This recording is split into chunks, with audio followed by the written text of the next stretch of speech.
सेहत कार्यक्रम में श्रोताओं हमारे आज के मेहमान हैं डॉक्टर शैलेंद्र सिंह कंडारी, जो कि डिविजनल ट्रेनिंग सेंटर देहरादून से हमारे बीच पधारे हैं और आपसे बातचीत का विषय है गर्मियों में खान पान। डॉक्टर शैलेंद्र सिंह कंडारी, कार्यक्रम में आपका बहुत बहुत स्वागत है। धन्यवाद और सभी श्रोताओं को मेरा नमस्कार। डॉक्टर कंडारी, सबसे पहले तो हम आपसे यही जानना चाहेंगे कि गर्मियों का मौसम है, आमतौर पर गर्मियों के मौसम में खान पान को लेकर चिंता रहती है कि हमें क्या खाना चाहिए और क्यों खाना चाहिए, तो किन चीज़ों का हम खास तौर से ध्यान रखें डॉक्टर कंडारी? सबसे पहले तो मैं ये कहना चाहूँगा कि हर सीज़न को आपको एंजॉय करना चाहिए। अगर गर्मी आ रही है तो गर्मियों में भी आपको फुल एंजॉयमेंट होना चाहिए जैसे आपके बाकी सीजन्स में होते हैं, लेकिन इसके साथ साथ अपनी सेहत की परवाह करते हुए आपको कुछ खान पान में ध्यान देना की आवश्यकता है। जिसमें अगर हम कुछ बात करें, जैसे हम मेन पॉइंट्स की बात करें, तो जैसे आपको हेल्दी खाना खाएं और हल्का खाना खाएं।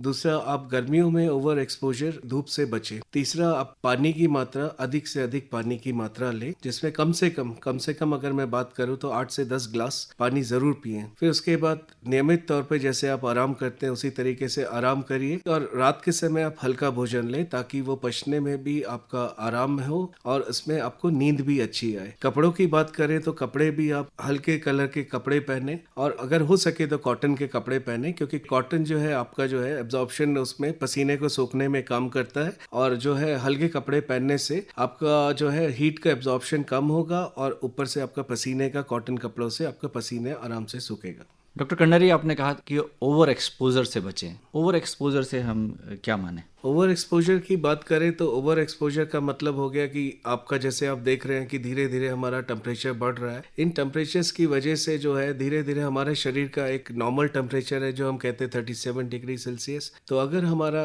इससे ज़्यादा अगर बॉडी का टेम्परेचर होता है तो धीरे धीरे हमारे शरीर में परेशानियाँ होनी शुरू होती है। जिसमें अगर हम स्टार्टिंग की बात करें तो हमारा मसल्स, अगर ज़्यादा एक्सपोजर रहा आपका तो मसल्स में आपका फैटीग शुरू हो जाता है, मसल्स क्रैम्प्स आना शुरू होते हैं। फिर उसके बाद नेक्स्ट स्टेज अगर हम चलते थोड़ा और, अगर बॉडी का टेम्परेचर मेंटेन नहीं हो तो हीट एग्जॉशन की स्टेज। और तीसरा अगर हम बात करें जिसको हम लू लगना कहते हैं, जिसको हम हीट स्ट्रोक की भी बात करते हैं। यदि आपका शरीर का टेम्परेचर 104 डिग्री फ़ारेनहाइट से ऊपर हो जाता है तो आपको लू लगने के चांसेस पूरे हैं और आपका बॉडी जो है ये एक इमरजेंसी कंडीशन भी हो सकती है। डॉक्टर कंडारी, हम खान पान की बात करेंगे। आमतौर पर कहा जाता है कि ऐसे फल, ऐसी सब्जियां या ऐसे खाद्य पदार्थ हम लें जिनमें पानी की मात्रा अधिक होती है, तो आप बताएं कि किन चीज़ों को हम शामिल कर सकते हैं? देखिए, गर्मी को, जैसे मैंने शुरू में कहा, गर्मी को एंजॉय करिए तो खान पान में भी आप विशेष ध्यान दीजिए। खान पान में मैं बताना चाहूँगा जैसे आप, जिसमें आपके शरीर में पानी की कमी ना हो, क्योंकि मेन है कि अगर आपका सन में एक्सपोजर ज़्यादा होता है तो आपका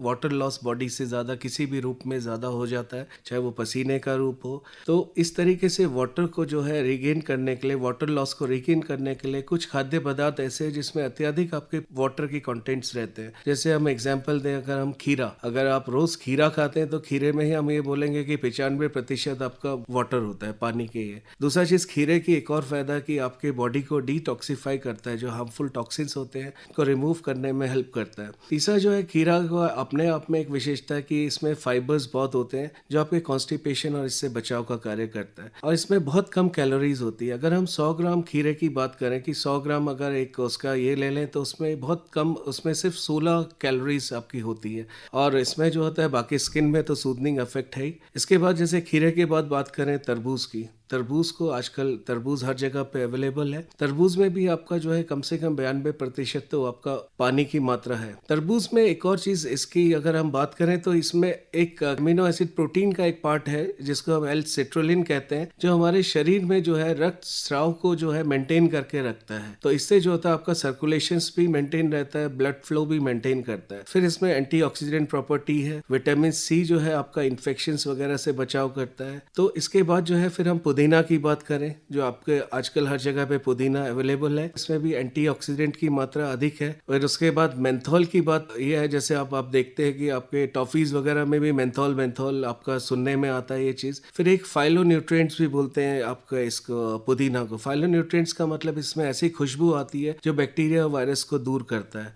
तो ये एसिडिटी और स्टमक पेन वगैरह में भी आपका रिलीफ करता है। फिर जो इसमें मेंथोल का पार्ट होता है, आपके शरीर में अगर कंजेशंस वगैरह हो गया तो तो ये रिड्यूस करता है उसको चेस्ट कंजेशंस वगैरह को। फिर अगर प्याज की बात करें तो आप प्याज को भी अपने रोज के उसमें सलाद में आप इसको इंक्लूड कर सकते हैं, क्योंकि प्याज भी जो है आपका बॉडी के टेम्परेचर को मेंटेन करता है, आपकी प्रतिरोधक क्षमता, शरीर की प्रतिरोधक क्षमता को बढ़ाता है। तो डॉक्टर साहब, ये तो आपने खास चीज़ों की बात कही। यदि हम नारियल पानी की बात करें, नींबू पानी की बात करें, इनका भी अधिकता से प्रयोग होता है इस सीजन में, थोड़ा बताएं ये किस तरह से लाभदायक सिद्ध होंगे। नारियल पानी जो है अपने आप में जो है ये हमारा एक हाइड्रेशन करता है, ये नेचुरल एक हाइड्रेशन का प्रोसेस हो जाता है अगर आप नारियल पानी लेते हैं। दूसरा चीज जो होता है ये इलेक्ट्रोलाइट जो आपके लॉस होते हैं, जो गर्मियों में पसीने और इसमें जो इलेक्ट्रोलाइट्स लॉस होते हैं उसको रिस्टोर करने में काम करता है। तीसरा, आपके बॉडी में टॉक्सिन्स वगैरह को एलिमिनेट करने में भी नारियल पानी हेल्प करता है। फिर अगर हम नींबू पानी की बात करें, नींबू पानी में अपने आप भी खट्टी चीजों में जैसे हम बोलते हैं कि विटामिन सी की मात्रा होती है, तो इसमें नींबू में भी विटामिन सी की अधिक मात्रा है। ये आपका स्टिमुलेट करता है आपका सलाइवा को, जो आप जैसे ही आपने देखा होगा, आप जैसे ही नींबू का नाम भी लेते हैं तो आपके मुंह से सलाइवेशन स्टार्ट हो जाता है। तो ये सलाइवा को स्टिमुलेट करता है, जो एक तरीके से आपके डिहाइड्रेशन को भी प्रिवेंट करता है। फिर ये किडनी स्टोन्स वगैरह को भी प्रिवेंट करता है, बॉडी का टेम्परेचर मेंटेन करता है। तो इस तरीके से नींबू पानी भी बहुत असरदायक होता है। इस सीजन में यदि सब्जियों की बात करें तो लौकी बहुतायत में दिखाई देती है। हाँ जी, हाँ जी। इसके क्या लाभ हैं? एक्चुअल में लौकी में कोई फैट की मात्रा बहुत ही कम होती है, और इसमें जो होता है पोटेशियम और आपका बाकी अगर मिनरल्स की बात करें तो बहुत अधिक अमाउंट में होता है। विटामिन की बात करें तो इसमें ज्यादातर vitamin A, vitamin B, vitamin C, vitamin E, vitamin K, vitamin, ये सब विटामिन इसमें भरपूर मात्रा होती है विटामिन की। और इसमें आयरन, मैग्नीशियम, कैल्शियम, ये सब भी मतलब काफी मात्रा में, प्रचुर मात्रा में होते हैं। डॉक्टर कंडारी, आमतौर पर खान पान से संबंधित 7 C's की बात की जाती है। 7 C क्या है? अभी तो हमने खान पान की बात की, लेकिन हमें 7 C's का एक बड़ा अच्छा कॉन्सेप्ट है। 7 C's का 7 C's कॉन्सेप्ट को लेके हमें बिल्कुल ध्यान में देना है। 7 C's का मतलब है कि 7 C है, जिसमें पहले C की बात करें तो चेक। जब भी आप कोई भी खाद्य वस्तु लेते हैं, सबसे पहले देखें कि उसकी एक्सपायरी डेट क्या है, बेस्ट बिफोर यूज क्या है उसका, सबसे पहले उसको ये चेक करना जरूरी है। फिर उसके बाद जब आप उसको घर लेके आते हैं, उस खाद्य पदार्थ को, उसको अच्छी तरीके से साफ करें, धोएं उसको। फिर तीसरा जो है, आपको कोई भी चीज खाद्य पदार्थ है उसको हमेशा सी से कवर, थर्ड जो है हम कवर की बात करते हैं, उसको हमेशा ढक के रखें। फोर्थ की बात करते हैं क्रॉस कंटामिनेशंस। आप क्रॉस कंटामिनेशंस का मतलब हो गया आपके पास एक तो रॉ मटेरियल, रॉ सब्जियां हैं, जो कच्ची सब्जियां हैं, दूसरा वो पका हुआ भोजन होता है। तो ऐसे जो होता है, मतलब रॉ और पके हुए भोजन को अलग अलग करें ताकि उसमें आपस में कोई कंटामिनेशन ना हो। फिर हम पांचवा जो है हम कुक की बात करते हैं कि उसको अच्छी भोजन को अच्छी तरीके से पकाए। फिर उसके बाद हम बोलते हैं ठंडा, अगर आपका जो है खाना बच जाता है तो उसको जो है ठंडी जगह पे, आपके घर में अगर रेफ्रिजरेटर्स वगैरह है, उसको रेफ्रिजरेटर्स में रखिए, क्योंकि हम ये देखते हैं नॉन वेज आइटम्स में बहुत जल्दी कंटामिनेशन के चांसेस होते हैं। तो इसको किसी भी तरीके से आप अगर पकाने में थोड़ी देरी करते हैं तो उसको जो है ठंडी जगह पे रखना, फ्रिज में रखना सुनिश्चित करें। फिर लास्ट है आपका कंज्यूम करना। आपका भोजन जो है फ्रेशली, भोजन जो है उसको कोशिश करिए कि फ्रेशली जो भोजन बना हो उसको कंज्यूम करें। साफ बर्तनों में, क्लीन एनवायरनमेंट हो, क्लीन वेसल्स हो, इन सब में आपका 7 C's की ये महत्व है। डॉक्टर साहब, थोड़ा फिजिकल एक्टिविटीज़ के बारे में बताएं कि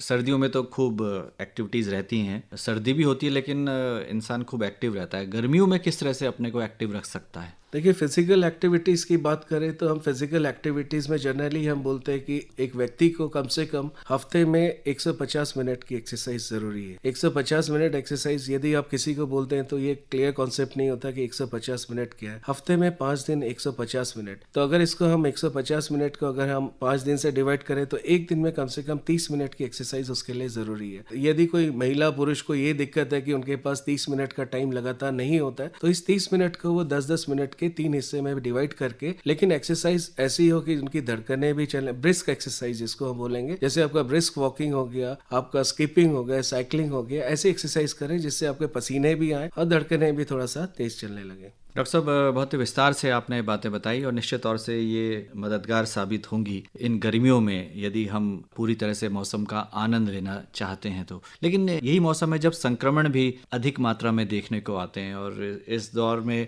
ख़ास तौर से डिहाइड्रेशन की बात तो हम करते हैं, लेकिन डायरिया और तरह तरह के रोग हो जाते हैं। तो संक्रमण से बचाव के लिए किन बातों पर ख़ास तौर पर हमें ध्यान देना होगा? देखिए, अब अभी तक तो हमने बात की थी ये सब चीज़ें 7 सीज़ वगैरह की। अब हम थोड़े से अगर हम बात करें समर्स में होने वाली, गर्मियों में होने वाली बीमारियों की, तो कुछ बीमारियां ऐसी है जो हमारे जो है, यदि हमारा कॉन्टेमिनेटेड वाटर, स्वच्छ पानी नहीं ले रहे हैं, स्वच्छ खाना नहीं खा रहे हैं, उनकी वजह से होने वाली बीमारियां। जैसे हम कुछ बीमारियां जो समर्स में होती है, गर्मियों में होने वाली, उससे बात करें तो आपका जॉइंटिस भी कॉमन होता है। उसके बाद हम डायरिया की बात करते हैं कि डायरिया डिजीजेस कॉमन है। फूड पॉइजनिंग कॉमन होती है, क्योंकि यही गर्मियों में जो होती है हमारी बैक्टीरिया की ग्रोथ जो होती है बहुत जल्दी ग्रोथ होती है, तो इसलिए फूड पॉइजनिंग के चांसेस भी आपके ज़्यादा हो जाते हैं। फिर हम वायरल डिजीजेस की अगर हम बात करें, जिसमें आपकी मीजल्स हो गया, आपका चिकन पॉक्स हो गया, तो ऐसी वायरल डिजीजेस के चांसेस भी अधिक हो जाते हैं। फिर इसके बाद हम हीट स्ट्रोक की बात करते हैं, सन बर्न की बात करते हैं। तो ये सब जो है डिजीजेज आपकी गर्मियों में होने वाली डिजीजेज है। तो इसमें कुछ डिजीजेज ऐसी हैं जो आप संक्रमित भोजन द्वारा, संक्रमित पानी द्वारा आप यदि लेते हैं तो उनसे फैलने के चांसेस ज़्यादा हो जाते हैं। जैसे टाइफाइड की हम बात करें, इनमें अगर ये रहे कि हम कुछ चीज़ों पे हम ध्यान दें, जैसे इसमें फैलने का अगर हम कारण की बात करें,